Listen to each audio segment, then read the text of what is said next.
বিহার বিধানসভার আসন্ন নির্বাচন ঘিরে শুধু সেই রাজ্যেই নয়, বরং জাতীয় রাজনৈতিক অঙ্গনে ব্যাপক উত্তেজনা তৈরি হয়েছে।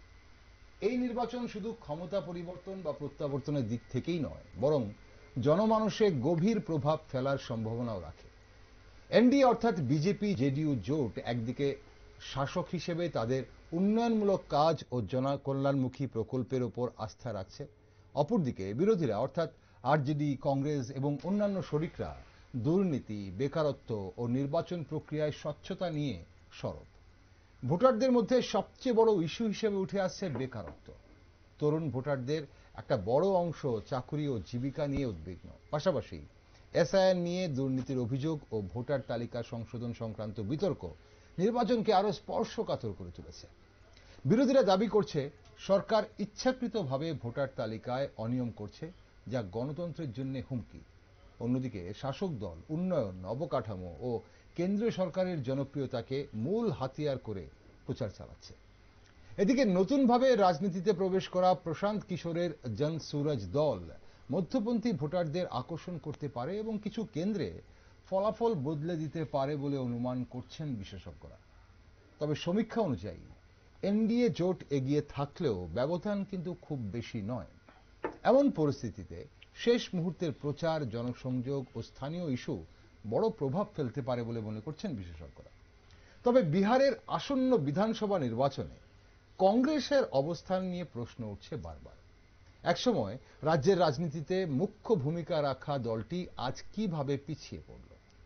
মহাগঠবন্ধনের অংশ হলেও কংগ্রেসের সাংগঠনিক দুর্বলতা, নেতৃত্বের অভাব এবং রাজ্য স্তরে স্বতন্ত্র প্রভাবের সংকট নিয়ে কি কার্যকর্তারা কমিয়ে যাচ্ছে বলে মনে হচ্ছে, বা তাদের কার্যকারিতা কমে যাচ্ছে? এখন তরুণ ভোটারদের কাছে কংগ্রেসের বার্তা কতটা পৌঁছতে পারছে, দলের প্রচার কতটা তৎপর এবং জনসংযোগ কতটা বাস্তবসম্মত, আরজেডির ছায়াতলে তারা কতটা দৃশ্যমান থাকবে এবার নির্বাচনে? তাই এখন সবার মনে একটা প্রশ্ন: 14ই নভেম্বর কে হাসবে শেষ হাসি? আর বিহার নির্বাচনের কি প্রভাব পড়বে গোটা দেশ সহ আমাদের রাজ্যে অর্থাৎ ত্রিপুরায়? এমন নানান বিষয় জানতেই আমাদের আজকের এই বিশেষ টক শো। নমস্কার, আমি দীপেন আর আপনারা দেখছেন নিউজ ভ্যানগার্ড। বিহার নির্বাচনে কংগ্রেসের ভূমিকা ও নির্বাচন পরবর্তী সময়ে ত্রিপুরায় তার প্রভাব নিয়ে কথা বলতে আজ আমার সাথে রয়েছেন বিশিষ্ট প্রদেশ কংগ্রেস নেতৃত্ব প্রবীর চক্রবর্তী। প্রবীরবাবু, স্বাগত আপনাকে। 2015 সালে প্রবীরবাবু বিহার বিধানসভা নির্বাচনে 27টি সিট এবং 2020 সালে তা কমে গিয়ে 19টি সিট। এখন এবার কংগ্রেসের ফলাফল নিয়ে আপনি কতটা আশাবাদী? আমি প্রথমেই আমার আলোচনার শুরুতে ভ্যানগার্ড এই সময়ে একটা আমাদের জাতীয় রাজনীতির ক্ষেত্রে অত্যন্ত গুরুত্বপূর্ণ যে একটা বিষয় বিহার নির্বাচন, এ নিয়ে যে আলোচনা একটা সুযোগ করেছেন এবং আমাকে এতে অংশগ্রহণ করার যে সুযোগ করে দিয়েছেন, তার জন্য ভ্যানগার্ড কর্তৃপক্ষ সহ আমি ভ্যানগার্ডের সকলকে আমার ব্যক্তিগত এবং দলের তরফ থেকে অভিনন্দন জ্ঞাপন করছি। একদম। সাথে সাথে রাজ্যবাসীকে অবগত করার লক্ষ্যে আমি প্রথমেই যে কথাটা বলবো সেটা হচ্ছে নির্বাচনে কংগ্রেসের দলীয় অবস্থান কি হবে না হবে, ফলাফল কি হবে না হবে, এর চাইতে গুরুত্বপূর্ণ যে প্রশ্নটা বিহার নির্বাচন নিয়ে বর্তমানে দেশবাসীর মনের মধ্যে গেঁথে গিয়েছে, সেটা হচ্ছে যে দেশে ভোটের মাধ্যমে সরকার তৈরির যে সামান্যতম সুযোগ এখনো বজায় আছে, তা থাকবে কি থাকবে না, এটা নির্ধারিত করার ক্ষেত্রে বিহার নির্বাচন একটা গুরুত্বপূর্ণ ভূমিকা পালন করবে বলেই আমাদের ধারণা। সামান্যতম সুযোগ কেন? সামান্যতম সুযোগ এক্ষেত্রে বলছি আমি খুব বিশদে আলোচনা, কারণ আপনাদের যা সময় সে সময়ে খুব বিশদে আলোচনা করার কোন রকম সুযোগ। আমি সম্প্রতি আমাদের দেশে বিশেষ করে মহারাষ্ট্রের নির্বাচন, হরিয়ানার নির্বাচন বা তারও আগে মধ্যপ্রদেশের নির্বাচন, সেই নির্বাচনগুলি নিয়ে আমাদের যে তোলা যে তথ্য এবং প্রশ্নগুলি, যার সদুত্তর নির্বাচন কমিশন এখন পর্যন্ত দিতে পারেনি, অথচ সামান্য বিষয়। সে বিষয়টা হচ্ছে সকলেই জানা কথা বলে সময় নষ্ট করতে চাইব না, যে বিশাল মহারাষ্ট্রে 5 মাসের ব্যবধানে যেখানে যে প্রায় 60 লক্ষ নতুন ভোটারের অন্তর্ভুক্তি 5 মাসের ব্যবধানে, এটা মহারাষ্ট্রের ইতিহাসে কোনোদিন হয়নি। বা হরিয়ানা, মধ্যপ্রদেশে আমরা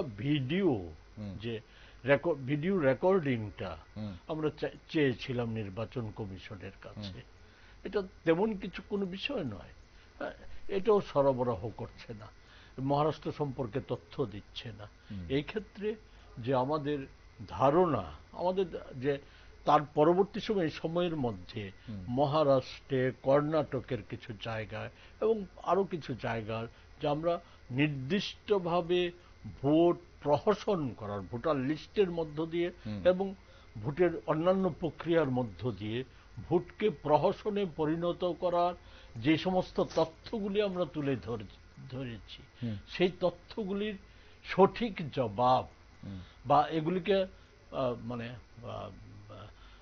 কন্ডেম করা মতো গতানুগতিকভাবে না, ঠিক নয় বলে দেওয়া, যুক্তি দিয়ে, তথ্য দিয়ে এগুলি যে ভুল এটা প্রমাণ করা, এবং ভুল যদি হয়ে থাকে তাহলে আইন অনুযায়ী যে ব্যবস্থা নেওয়া, যেটা নিতেই পারে। যদি আমরা অসত্য তথ্য, অসত্য কথা বলে থাকি তাহলে আমাদের বিরুদ্ধে আইন অনুযায়ী ব্যবস্থা নিতে পারে, এগুলি নিতে পারছে না। তার মানে হচ্ছে আমাদের অভিযোগগুলি যথার্থতা এখন পর্যন্ত যেগুলি তুলে ধরেছি আমরা, সেগুলি যথার্থতার মধ্যে দিয়ে প্রমাণিত।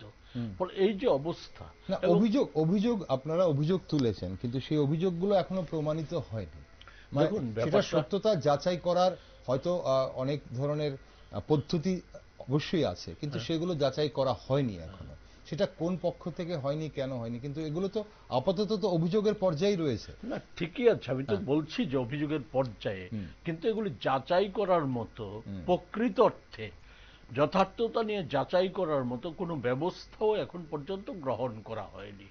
আমরা গত লোকসভা নির্বাচন থেকে আমরা যে অভিযোগগুলি করে আসছি, তার আগে থেকে যেগুলি ধরুন একেবারে মানে এগুলি প্রমাণ লাগে না। প্রথম কথা হচ্ছে নির্বাচনী প্রক্রিয়া চলাকালীন সময়ে ধর্মীয় বিষয় নিয়ে, নির্বাচনের সময় ধর্মীয় বিষয় নিয়ে প্রচার করাটা নির্বাচনী আইন বিরুদ্ধ।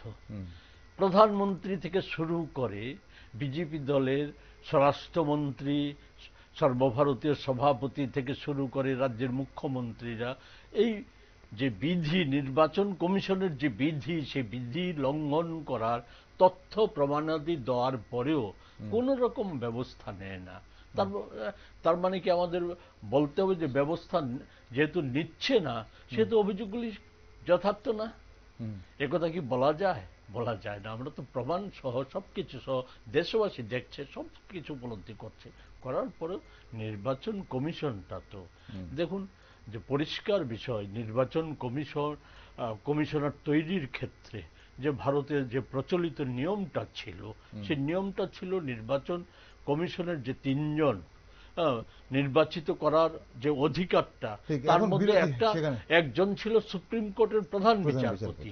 কেন, কি, কোন যুক্তিটা কি, কেন ওনাকে সরানো, এই জায়গাটা থেকে কেন ওনাকে সরিয়ে সেখানে যে সরকারের হাতে দায়িত্ব নিয়ে নিল? না, তাহলে প্রভুবাবু, এই যে আপনি কথাগুলো বলছেন, মানে এই যে মহারাষ্ট্র নির্বাচন বা কর্ণাটক নির্বাচন, বা এই যে আপনারা যে অভিযোগ তুলছেন, ভোট প্রহসনের অভিযোগ, বা আপনি যেটা বললেন শুরুতেই যে সামান্যতম যদি ভোটের মাধ্যমে সরকার নির্বাচনের যে সামান্যতম সুযোগটা রয়েছে, সেটাকে বাঁচিয়ে রাখার, মানে গণতন্ত্রের যে কথা আপনি বললেন মানে ঘুরিয়ে, তো সেটাকে বাঁচিয়ে রাখার দিকে তাকিয়ে আছে বিহার নির্বাচনের দিকে। এখন প্রশ্ন হচ্ছে যে আমরা যখনই বিহার নির্বাচনের কথা ভাবি, তখন বিহার নির্বাচনে জেডিইউ 101টা সিটে লড়াই করছে আগামী নির্বাচনে, বিজেপি 101টা সিটে লড়াই করছে, 29টা সিটে এলজেপি চিরাগ পাসওয়ানের দল লড়াই করছে, বাকিরা শরিকরা আছে। সে জায়গায় দাঁড়িয়ে কংগ্রেস এবং আরজেডির সিট বন্টন এখনো সেটা স্পষ্ট হয়নি। ঠিক বা আছে, আমরা রাজনীতির এই পার্টটায় আসছি, বোঝার চেষ্টা করছি যে মানুষ কি দেখছে। মানুষ একদিকে কংগ্রেস যে আপনারা এসআইআর বলুন বা এই যে ভোট প্রক্রিয়া বলুন বা নির্বাচন কমিশনের বিভিন্ন ইস্যু নিয়ে আপনারা সরব হয়েছেন, মানুষ সেগুলো দেখছে, নাকি মানুষ দেখছে যে কংগ্রেস দিন দিন এই মহাগঠবন্ধনে আরজেডির ছায়াতলে আস্তে আস্তে হারিয়ে যাচ্ছে? আমি তো বলছি এই প্রসঙ্গটা তো হ্যাঁ। এখন প্রধান বিষয় না।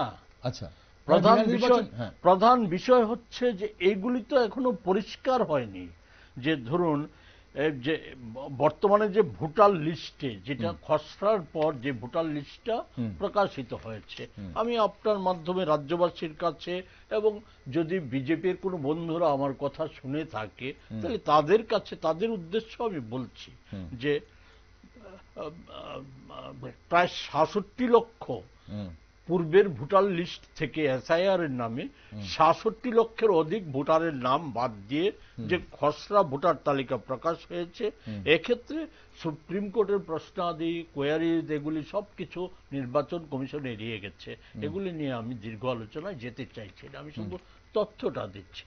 চূড়ান্ত ভোটার তালিকা যেটা প্রকাশিত হয়েছে তাতে দেখা যাচ্ছে মহিলা ভোটার 23 লক্ষাধিক মহিলা ভোটারের নাম পূর্বের তালিকা থেকে বাদ গেছে। এবং এগুলি এমন সব কেন্দ্রে অধিক মাত্রায় বাদ গেছে যে কেন্দ্রগুলিতে গত লোকসভা এবং তার পূর্বের বিধানসভা নির্বাচনে উভয় জোটের মধ্যে হাড্ডাহাড্ডি লড়াই হয়েছিল। সেই ক্ষেত্রগুলি থেকে 23 লক্ষ বাদ গেছে। মানে আপনাদের অভিযোগ তাহলে এই যে 23 লক্ষ, এই 23 লক্ষ ভোট তাহলে, শুনুন আমি তথ্যটা দিয়ে গেলে পরে আপনাদের সুবিধা হবে। বলুন, 23 লক্ষ মহিলা ভোটার বলুন। ক্যালকুলেটিভলি এটা করা হয়েছে যে নির্বাচন ঘোষণার পূর্বে নির্বাচন কমিশনার একটা টিম বিহারে গিয়েছিল, জানেন আপনারা, সব দলের সাথে মিটিং হয়েছে। সেই মিটিংয়ে বিরোধীরা মহাগঠবন্ধনের থেকে যে সমস্ত প্রস্তাবগুলি দেওয়া হয়েছিল, ভোটার লিস্ট সংক্রান্ত বিষয় সহ ভোটের দিন ইত্যাদি নিয়ে একটি প্রস্তাবও গ্রাহ্য হয়নি। বিজেপির যে প্রস্তাবগুলি, সেই প্রস্তাবগুলি কার্যত দিল্লি ফিরে গিয়ে সেই প্রস্তাবগুলির মধ্যে, সবগুলি বলতে গেলে অনেক সময় নেবে, আমি শুধু দুটো বিষয় বলছি। বিজেপির প্রস্তাব ছিল 2 দিনে নির্বাচন কমিশন তার মান্যতা দিয়েছে। আরেকটা বিজেপির প্রস্তাব ছিল, যে প্রস্তাবটা হচ্ছে আমাদের দেশের মুসলিম মহিলা ভোটাররা বোরখা নিয়ে ভোট কেন্দ্রে যায়।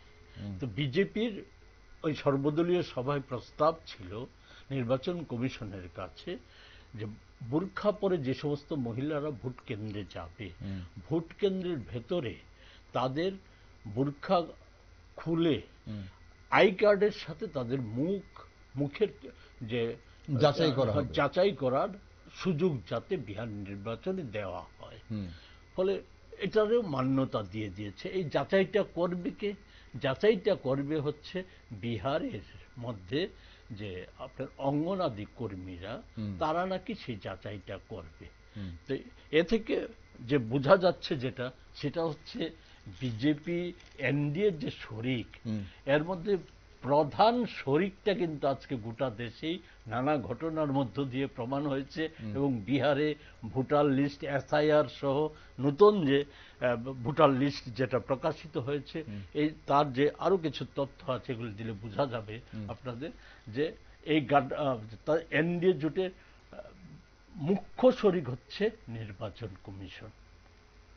আচ্ছা, এই হচ্ছে যে বিহারের নির্বাচনের অবস্থা।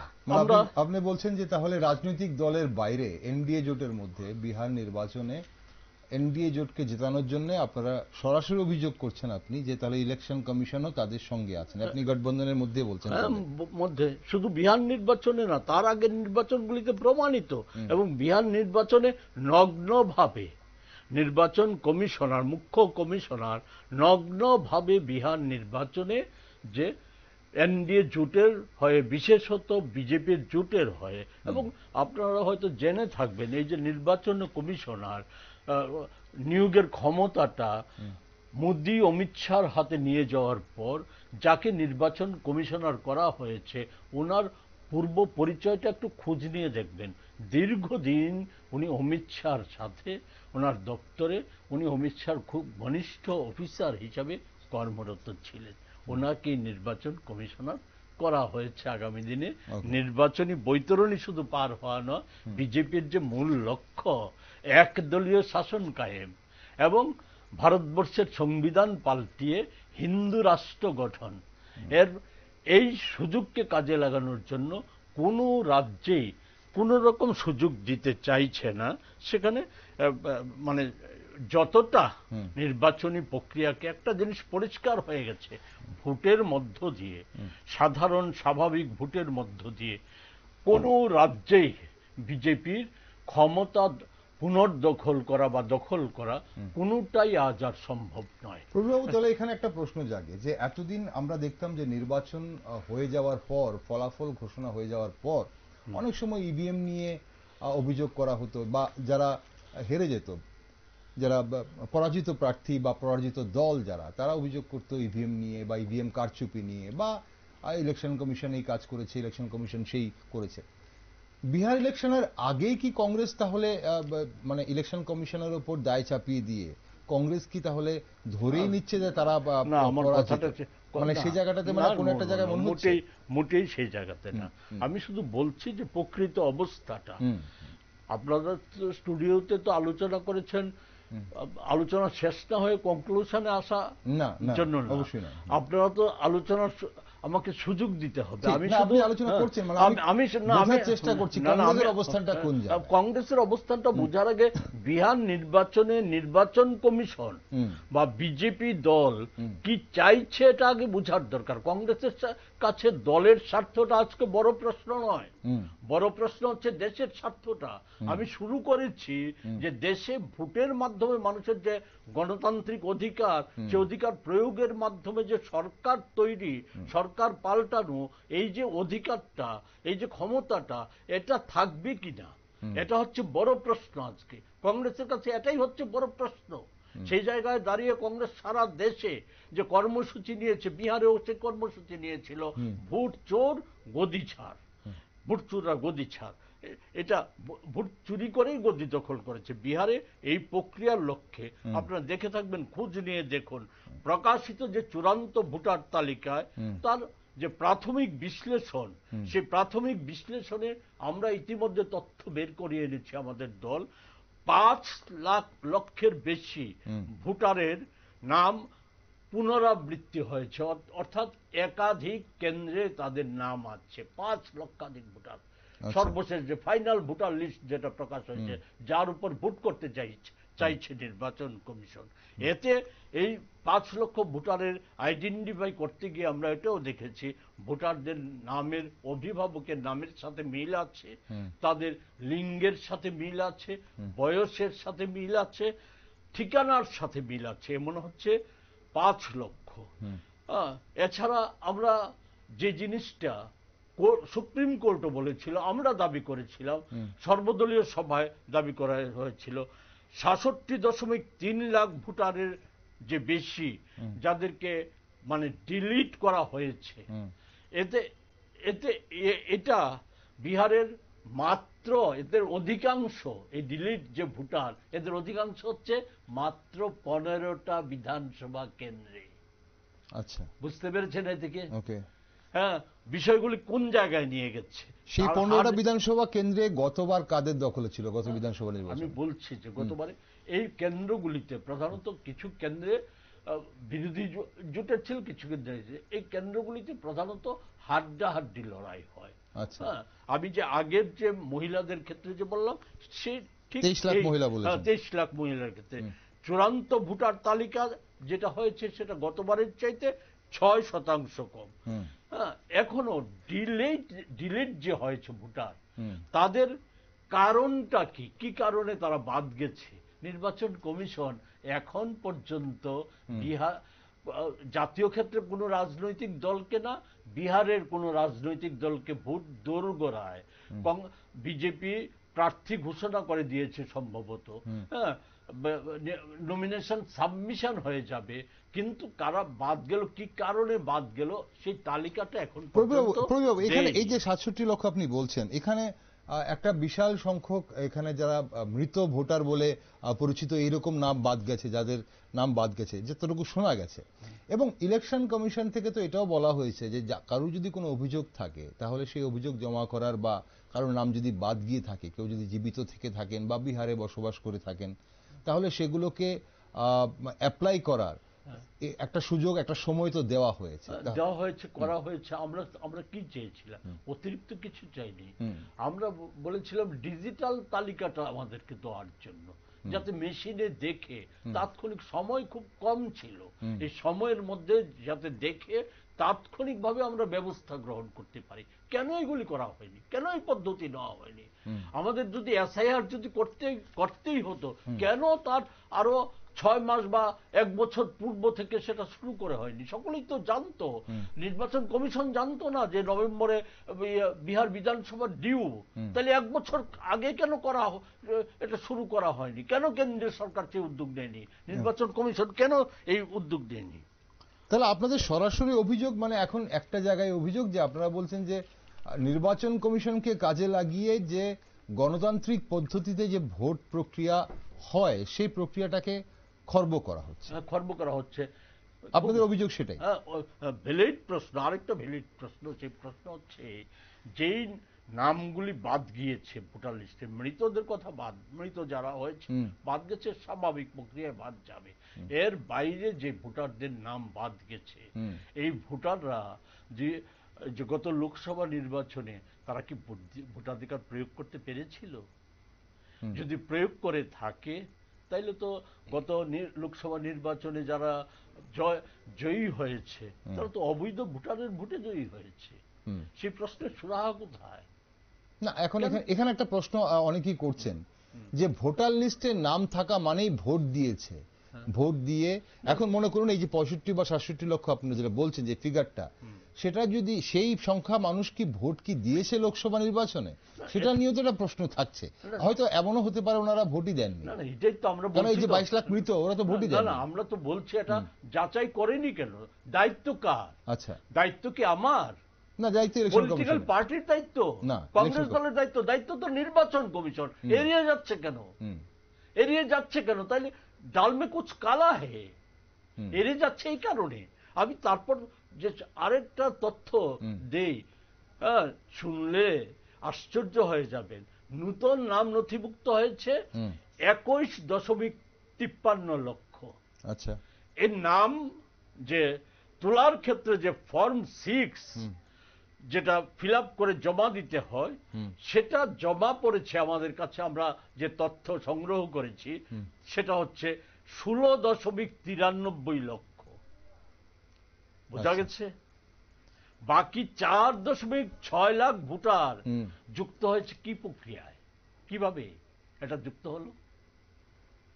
আচ্ছা, আপনি বলছেন ফর্ম 6 এর মাধ্যমে নতুন ভোটার যারা অ্যাপ্লাই করেছেন 16,93,000, মানে অলমোস্ট 17 লাখ, আর নতুন নাম যুক্ত হয়েছে 21 লাখ, মানে 21.5 লাখ। আমার কথা না, নির্বাচন কমিশনের যে তথ্য, সেই তথ্য মোতাবেক আমরা সেই অভিযোগগুলি করেছি। নির্বাচন কমিশন কর্ণপাত করছে না। সুপ্রিম কোর্টে মামলা ঝুলছে, জানেন আপনারা, মামলা ঝুলছে। তো এই অবস্থায় যে ফলাফল কি হবে সেটা তো হচ্ছে পরের কথা। প্রথম কথা হচ্ছে মানুষ তাদের যে পবিত্র গণতান্ত্রিক ভোটাধিকার সেটা যথাযথভাবে প্রয়োগ করতে পারবে কি, সেটাই তো হচ্ছে বড় প্রশ্ন। তারপর আমি এই হচ্ছে তথ্যগুলি। এখন আপনার যে প্রশ্ন, সেই প্রশ্ন হচ্ছে যে কংগ্রেস বা মহাগঠবন্ধন কে অভিযোগগুলি তুলে আগেই কি আপনি যা বলার আগে কি সারেন্ডার হয়ে যাচ্ছে তাহলে?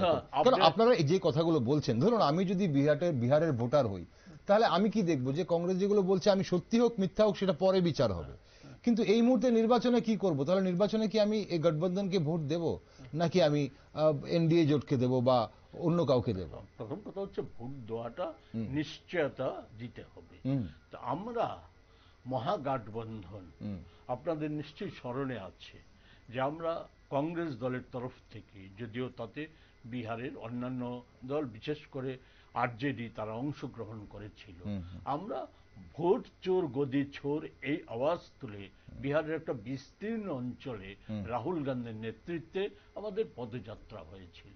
এতে লক্ষ লক্ষ লোক, বিহারের লোক, কংগ্রেসের মানে সাংগঠনিক শক্তির তুলনায়, সেটা আপনি বলেছেন যে তার আগের নির্বাচন বা তার গত নির্বাচনের ফলাফল, আমরা আমাদের সাংগঠনিক শক্তি সম্পর্কে আমরা ওয়াকিবহাল, সেই শক্তির তুলনায় যে অনেক অনেক বেশি মানুষের সমাগম হয়েছিল সেই ইয়েতে।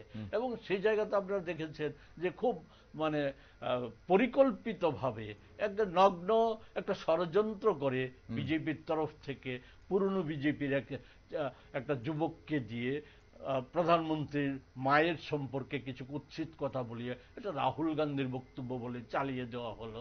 বিহারে আমাদের দলের অফিস আক্রমণ করলো। এগুলি তো মানে শক্তির পরিচয় না, এগুলি নিশ্চয়ই দুর্বলতার পরিচয়। কংগ্রেস এমন কিছু বিহারে করে দেখাতে সক্ষম হচ্ছে যেগুলি বিজেপির কাছে আতঙ্কের কারণ হয়ে দাঁড়িয়েছে।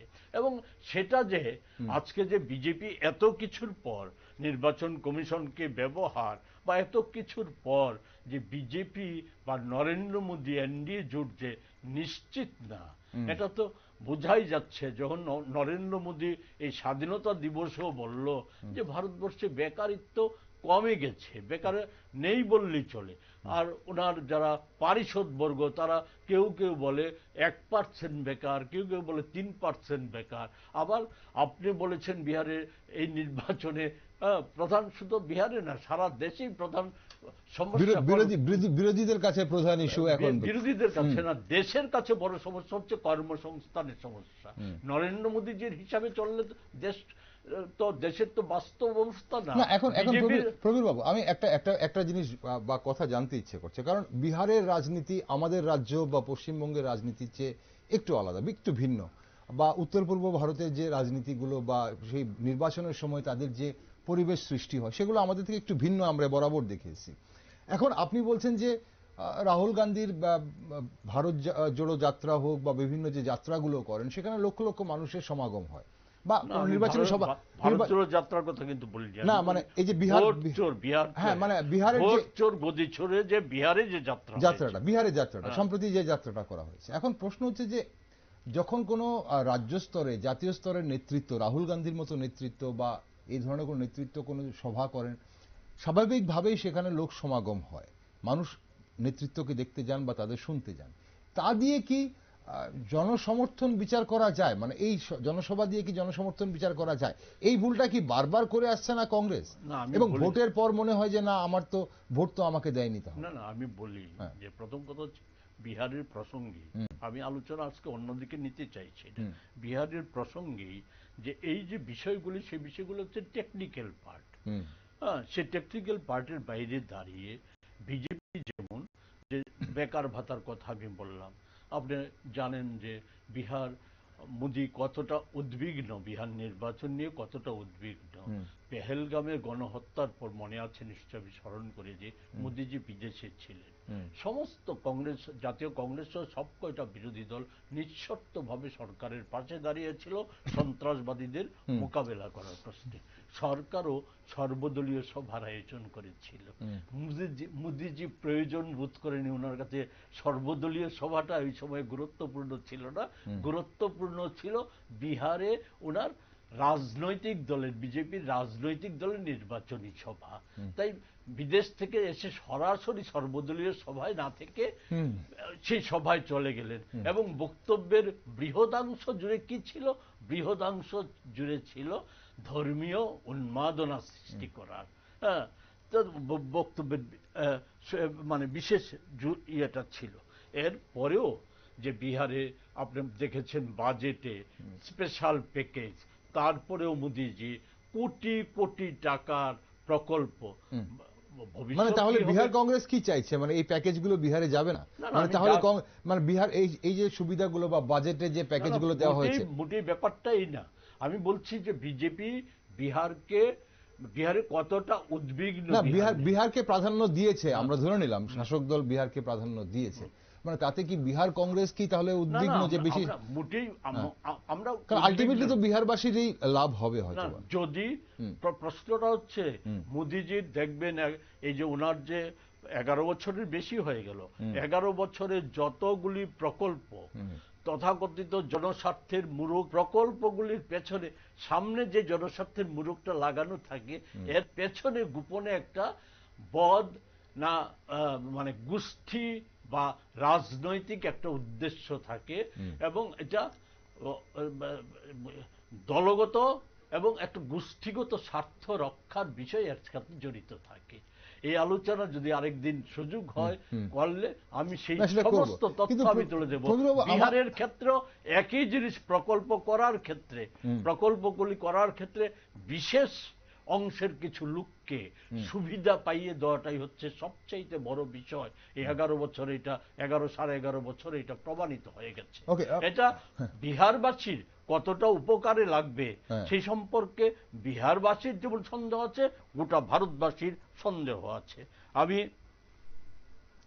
যে সর্বশেষ বিহারে যে নির্বাচনকে সামনে রেখে এই যে আপনি ধরুন যে এগুলি করার পরে যে হঠাৎ করে জিএসটি, যদিও তার পেছনে ওই আমেরিকার সাথে যে বাণিজ্য বিষয় জড়িত, তার সাথে জড়িত আছে বিহারের নির্বাচনটাও, তার সাথে জড়িত আছে জিএসটি সংক্রান্ত বিষয়। এবং সর্বশেষ আরেকটা বিষয় আমি আপনার কাছে উল্লেখ করতে চাই, যে বিজেপি প্রচন্ড রকম উগ্র হিন্দুত্ববাদী দল, এ নিয়ে তো কোনো সন্দেহ নেই। কিন্তু সেই বিজেপি এত উগ্র হিন্দুত্ববাদী দল হওয়া সত্ত্বেও গত পরশুদিন আফগানিস্তানের বিদেশমন্ত্রী আমাদের দেশে যে সাংবাদিক সম্মেলন করতে এসে আমাদের দেশের মহিলা সাংবাদিকদের ঢুকতে দেননি। এটা তো কার্যত মহিলা সাংবাদিক না, ভারতীয় নারীদের অবমাননা করা হয়েছে। এই জায়গাটাতেও মোদিজি নিশ্চুপ। এক্ষেত্রে অন্য বিষয় যেমন যুক্ত আছে, তার সাথে বিহারের মৌলবাদীদের, মুসলিম মৌলবাদীদের সন্তুষ্ট করার বিষয়টাও জড়িত। এই সব কিছু মিলিয়ে প্রবীরবাবু, আমার এখানে একটা প্রশ্ন যাচ্ছে, আমরা যখন বিহার নির্বাচন নিয়ে কথা বলছি তখন আপনি কংগ্রেস নিয়ে, যদি আমার অনুষ্ঠানের শেষ মুহূর্তে চলেছি আর 5-7 মিনিট আছে অনুষ্ঠানে, আমি শুনে গেলাম আপনাকে আজ যে আপনি এই 35-40 মিনিটের মধ্যে বোধহয় মানে 40 মিনিটের মধ্যে বোধহয় 35 মিনিট আপনি শুধু বিজেপিকে নিয়ে কথা বললেন, ইলেকশন কমিশনকে নিয়ে কথা বললেন, অন্য নিয়ে বললেন, কিন্তু কংগ্রেস নিয়ে কোনো কিছুই বললেন না। এখন সেই জায়গাটায় আমার প্রশ্ন আসছে যে কংগ্রেসের ভবিষ্যৎ কি তাহলে বিজেপির খারাপের উপর নির্ভর করছে?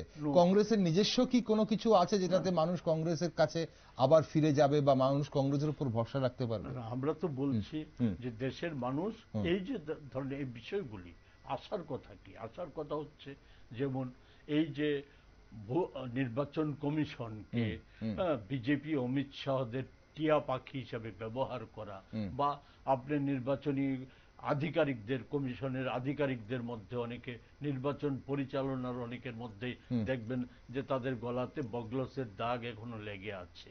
এটা যেমন ঠিক এটা ঘটনা যে এটা আজকে কংগ্রেস শুধু না, বিজেপি বিরোধী সব কয়টা দল কম বেশি এটা উপলব্ধি করতে পারছে।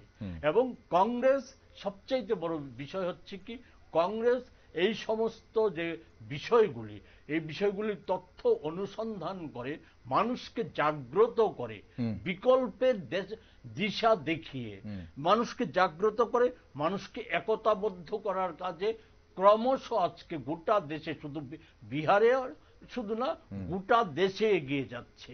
আমরা সেই জায়গায় একবারে মানে বিহারের মানুষ, তাহলে বিহারের মানুষ কতটা আপনাদের উপর ভরসা রাখবে বা বলে আপনি মানে এই বিষয়গুলোকে মাথায় রেখে আপনি যে বিষয়গুলো কথা বললেন, যদি আমরা ধরে নিচ্ছি, আমরা যেহেতু গণতান্ত্রিক দেশে আছি, আমরা এখনো ধরে নিচ্ছি যে গণতান্ত্রিক পদ্ধতিতেই নির্বাচন হয় এবং হবে। এখন বিহারের মানুষ যদি গণতান্ত্রিক পদ্ধতিতে আপনাদের কথা অনুযায়ী বা আপনাদের মতামত অনুযায়ী যদি নির্বাচন হয়, তাহলে বিহারের জনগণ কতটা আপনাদের উপর ভরসা রাখতে পারবে বলে মনে করছেন? এটা সম্পর্কে আমাদের যে পরিষ্কার, আমরা যতটা আমাদের যে সাংগঠনিক স্তর থেকে আমরা যে রিপোর্ট আমরা সংগ্রহ করেছি, আপনি যেমন বলেছেন যে সমীক্ষা রিপোর্টে এনডিএ কিছুটা এগিয়ে আসছে, আপনি হয়তো এটাও দেখেছেন যে মুখ্যমন্ত্রী হিসাবে জনপ্রিয়তার নিরিখে তেজস্বী যাদব অনেক বেশি এগিয়ে আছে। এনডিএ জোটের যে মুখ্যমন্ত্রী প্রার্থী উনি কার্যত তৃতীয় স্থানে আছেন। ফলে এটার উপর আমি তো এগুলো সমীক্ষা, এগুলো একটা স্পেকুলেশন চলছে, আমি সেই স্পেকুলেশনে যাচ্ছি না, আর আমি গণক ঠাকুর নই। কিন্তু একটা কথা নিশ্চিত ভাবে বলতে চাই, আজকে দেশে যে সার্বিকভাবে দেশের সমস্ত অংশে, এটা বিহার শুধু নয়, সমস্ত অংশের মানুষের যে দুরবস্থা এবং সর্বোপরি দেশের সম্মান আজকে যতটা নামিয়ে দেওয়া হয়েছে, নেমে গেছে বিষয়টা না, নামিয়ে দেওয়া হয়েছে, এই জায়গায় দাঁড়িয়ে দেশবাসী তার প্রতিকার চাইছে এবং আমাদের ধারণা বিহার থেকেই তার সূচনা হবে। বিহারেই আপনার নূতন যে দিক নির্দেশ করবে, ভারতবর্ষের নূতন দিক, নূতন দিশা বিহার নির্বাচনে। আপনারা আশাবাদী, বিহারকে নিয়ে আপনারা আশাবাদী। অনুষ্ঠানের সময় ফুরিয়ে গেছে, একটা শেষ প্রশ্ন আপনার কাছে বাবু। অবশ্যই দেশ দেখবে বিহারের নির্বাচন অবশ্যই গোটা দেশকে একটা দিশা দেখায়, সেটা এবারের নির্বাচন নয়, প্রত্যেকবারের নির্বাচন বিহারের নির্বাচনের উপর গোটা দেশেরই কিন্তু নজর থাকে। আপনার কি মনে হয় কংগ্রেসের এই মুহূর্তে যে অবস্থান, বা কংগ্রেসের আপনারা আশাবাদী বিহারে ভালো ফলাফল করবেন, বা মানুষ যে এনডিএ জোটকে বেছে না নিয়ে আপনাদের ইন্ডিয়া গঠবন্ধনকে বেছে নেবে, এখন সে জায়গায় দাঁড়িয়ে রাজ্যের, আমাদের ত্রিপুরা রাজ্যের কংগ্রেস কর্মী সমর্থকরা কতটা উজ্জীবিত হবে বিহার নির্বাচনের পরে বলে আপনি আশাবাদী? প্রথম কথা তো হচ্ছে যে কংগ্রেস, আপনারা নিশ্চয়ই একমত হবেন যে কংগ্রেস যেই জায়গায় ছিল 18 সালে, যে জায়গায় ছিল, বা 23 সালেও যে জায়গায় ছিল, আজকে নিশ্চয়ই সেই জায়গায় নেই। এটা কি বামপন্থী ছায়া থেকে বেরিয়ে আসার পর আপনার এই অবস্থান ভালো হয়েছে বলে মনে করেন? কারণ 23 নির্বাচনে আপনারা তো ছায়ায় ছিলেন। না, প্রথম কথা হচ্ছে আমরা কেউ ছায়া না, কংগ্রেস বরাবরই আমরা একটা স্বাধীন সত্তা নিয়েই আমরা কংগ্রেস বিচরণ করছে ভারতবর্ষে, স্বাধীন সত্তা নিয়েই। এটা ত্রিপুরাতেও তার ব্যতিক্রম নয়। এটা 23-এ যে একটা অবস্থার পরিপ্রেক্ষিতে আসন সমঝোতা যেটা হয়েছিল, সেটা ছায়া সঙ্গী হিসাবে নয়, এটা কোনো জোট নয়, এটা হয়ে যাচ্ছিল আসন সমঝোতা। আমাদের কথা হচ্ছে যে আমি সেই জায়গায় না, 18 সালের থেকে গ্র্যাজুয়ালি যে পরিবর্তনগুলি হচ্ছে এবং 23-এর পরেও আজকের দিনে, আজকে 25 সালের অক্টোবর মাসের 12 তারিখ সম্ভবত, 12 তারিখে দাঁড়িয়ে আজকে আপনারাই বলুন যে কংগ্রেসের অবস্থানটা কি সেই জায়গায় দাঁড়িয়ে আছে না? আমরা কংগ্রেসের সাংগঠনিক কার্যকলাপ লক্ষ্য করছি। এখন খবর তো এটুকুনিও আছে যে অন্যান্য দল থেকে আপনাদের কর্মী সমর্থকরা আপনাদের দলে যোগদানও করছে। এখন নেতৃত্ব স্থানীয় যোগাযোগ করছে বলেও খবর আছে, সেটা কতটুকু ঠিক? না, প্রথম কথা হচ্ছে এগুলি তো আভ্যন্তরীণ সাংগঠনিক বিষয়, এগুলি সবটা সময়ে আগে সবটা খোলাসা করা যায় না। প্রথম কথা হচ্ছে একটা স্রোত আছে, ধীর লয়ে হলেও। আমি আমি কখনো খুব সহজেই আমি উন্মাদনায় ভেসে যাই না, আবার সহজেই আমি নিরাশ হয়ে যাই না। সেই জায়গায় দাঁড়িয়ে আমার যে অবজারভেশন, আমি যা লক্ষ্য করছি, প্রতিদিনের রাজনৈতিক কাজের মধ্যে আমি যুক্ত আছি, ফলে সেই জায়গাতে আমি যা লক্ষ্য করছি কংগ্রেস গ্র্যাজুয়ালি সে ডেভেলপ করছে। সবচাইতে বড় কথা হচ্ছে কংগ্রেসের যেগুলি অভাববোধ ছিল, সেগুলি হচ্ছে আজকে কংগ্রেস রাজ্যের জনস্বার্থ সম্পর্কিত প্রায় সব অংশের মানুষের যে সমস্যাদি, সেই সমস্যাদি নিয়ে সুদূর প্রসারী যেমন আন্দোলন কর্মসূচি নিয়ে মাঠে নামছে, তার আমাদের যা সহায় সঙ্গতি যা আছে তা নিয়ে মাঠে আছে, তেমনি আপাতকালীন যে সমস্যা যেগুলি অনায়াসে সহজে যদি সদিচ্ছা থাকে সরকার পূরণ করতে পারে, সেই সমস্যাগুলি নিয়েও আমরা ময়দানে আছি। এমনকি ইতিবাচক দৃষ্টিভঙ্গি নিয়ে, আপনারা হয়তো জানেনও, ইতিবাচক দৃষ্টিভঙ্গি নিয়ে আমরা এই রাজ্যের সরকারের যিনি সর্বোচ্চ স্থানে আছে ওনার বরাবরও আমরা ইতিবাচক দৃষ্টিভঙ্গি নিয়ে তুলে ধরেছি এবং বলেছি যে এগুলি অনায়াসে সদিচ্ছা থাকলে পর এগুলি সমাধান করা যায়, সমাধান করার উদ্যোগ নেওয়ার জন্য বলেছি। কিন্তু আমরা সেই ক্ষেত্রে যখন সাড়া পাচ্ছি না, আপনাদের আমরা জানিয়ে রাখি, এই আলোচনার মধ্য দিয়ে জানিয়ে রাখি যে আমরা এই উৎসবের মরশুমটা শেষ হলে পর, দেওয়ালি বাইফোঁটা শেষ হলে পরে জনস্বার্থ সম্পর্কিত বিষয়গুলি, বিহার নির্বাচন নিয়ে আমরা তাকিয়ে থাকবো না। বিহার নির্বাচন ফলাফল ইতিবাচক, বিহার নির্বাচন যদি হয়, প্রথম প্রশ্ন হচ্ছে নির্বাচন যদি হয়, হ্যাঁ, নির্বাচনের নামে প্রহসন, এত হতে এ যদি বন্ধ করা যায়, যদি হয়, আমরা সর্বাত্মক নির্বাচনের নামে প্রহসন করার বিরুদ্ধে আমরা সর্বাত্মক এই তথ্যগুলি অতীতে কোনোদিন এভাবে আমরা তৈরি করতে পারিনি, এভাবে আমরা তুলে আনতে পারিনি।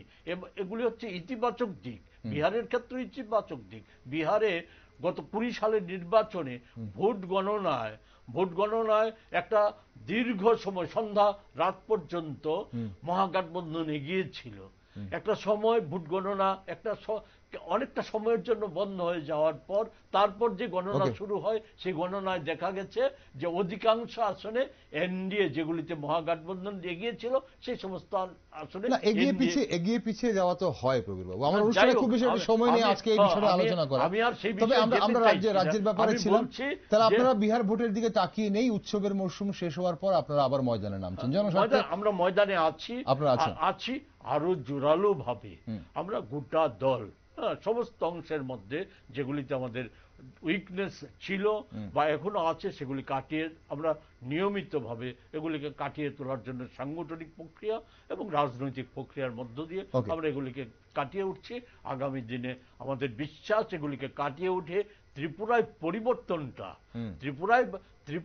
পরিবর্তনটা নিশ্চিত আমরা করব, এই বিশ্বাস আমরা সেদিকে অবশ্যই নজর রাখবো বাবু, এবং সেই বিষয়গুলো নিয়ে আমরা অবশ্যই অন্য কোনো একদিন আলোচনা করব। আপনাদের আগামী দিনে সাংগঠনিকভাবে আপনারা কতটা অগ্রসর হতে পারেন এবং জনসমর্থন কতটা আপনারা নিজেদের দিকে আনতে পারেন, সেদিকটা আমরা অবশ্যই নজর রাখবো এবং সে বিষয় নিয়ে কথা বলবো। আজকের জন্য অসংখ্য ধন্যবাদ সঙ্গে থাকার জন্য।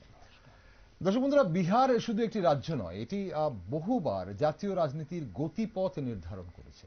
তাই এবারের নির্বাচনও শুধুমাত্র বিধানসভার সংখ্যা গণনার মধ্যেই সীমাবদ্ধ নয়, এমনটাই কিন্তু অনেকেই মনে করছেন। শাসক ও বিরোধী দুই পক্ষের জন্যই এটি একটি মানসিক পরীক্ষা, কৌশলগত দ্বন্দ্ব এবং ভবিষ্যতের দিশা নির্ধারণের মঞ্চ। এই ফলাফল শুধু বিহারের রাজনৈতিক ভাগ্য নয়, আইএনডিএ জোটের টিকে থাকা, কংগ্রেসের পুনরুত্থান, বিজেপির আধিপত্য ধরে রাখা এবং আঞ্চলিক দলগুলোর প্রাসঙ্গিকতা সবকিছুর ওপর প্রভাব ফেলতে পারে। তাই রাজনৈতিক মহল থেকে শুরু করে সাধারণ নাগরিক পর্যন্ত সবাই এক নজরে তাকিয়ে রয়েছে এই নির্বাচনের দিকে। বিহারের রায় হয়তো 2025 সালের জাতীয় রাজনীতির ইঙ্গিত হয়ে উঠবে, সেদিকে নজর রাখছি আমরা। আর আপনারা সব খবরের জন্য চোখ রাখুন শুধুমাত্র নিউজ ভ্যানগার্ডে।